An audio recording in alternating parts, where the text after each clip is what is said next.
Hi, Craig. The light bar that you just saw at the beginning is Whelen's Rota-Beam Freedom. So with that, it's a combination of rotator modules and 400 series 6/6, so the dual stacks.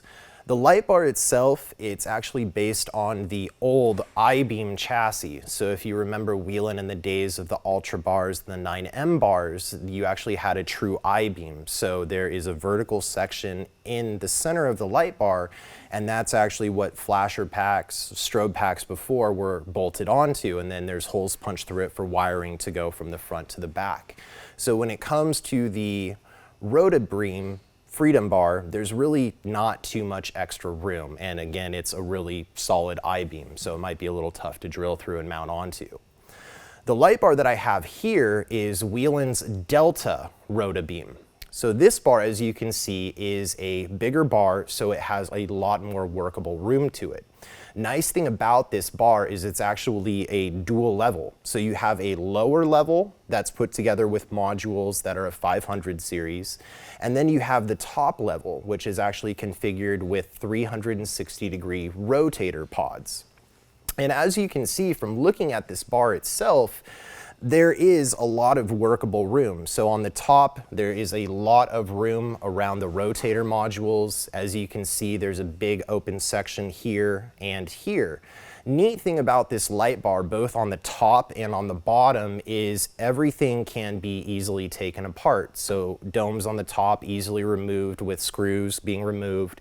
Same thing down on the bottom level. And actually, really neat thing about this bar and with Whelen is it's really modularly designed. So if you needed extra space down in the bottom of the light bar, you could move the 500 series light heads over to the next position. So for example, we have the angled modules and the inboards. So these inboards could actually move over to the outer portions.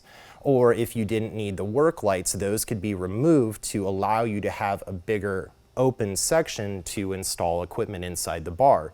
So again, it's a really great platform to work with. Neat thing about it is dividing the levels between the bottom and the top. There is a aluminum panel system, so that'll actually allow you a lot of room to work with as far as adding components. There's already a lot of pre-drilled and pre-tapped holes. Again, Whelen made this so you could move rotators around to different positions. So there's already a lot of holes punched into this and pre-threaded, and you'll see that here in just a minute. We'll bring the camera in and do a full close-up moving around the light bar itself. So I'll kind of give you a look now of the bottom of the light bar. And as you can see, it follows suit with the traditional light bar stylings of Whelen. So the mount feet are fully adjustable, aluminum basin, and even as you can see between the bottom of the bar and then the spacing of the lower dome section, there's a few inches of room that you can work with. So again, you could add on to the sides on the lower level or fill in on the top section as well. I'll go ahead now, turn on some of the light bars so you can get an idea of how the two different stylings, so low level linear 500s and top level rotator modules, can be used.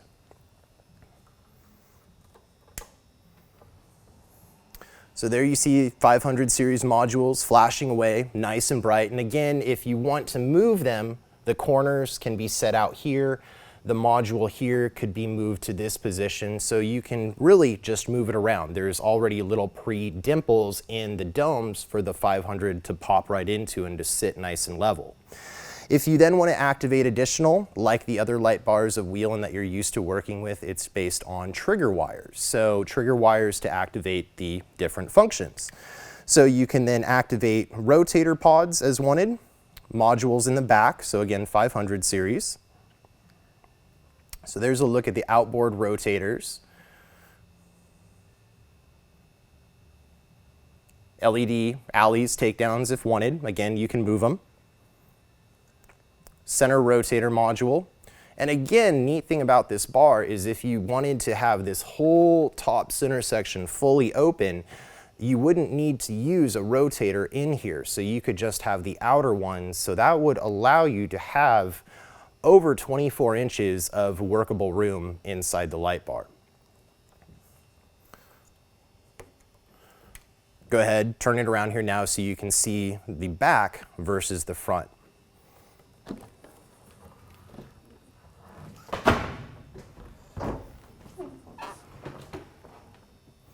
So when it comes to the back, it's just a mirror over of the front. So same design on the back, 500 series. You can see that these are just arranged a little bit differently than the ones in the front. So again, depending on where you need to add equipment and the spacing that you need, there's a lot of room to play around with the spacing in here.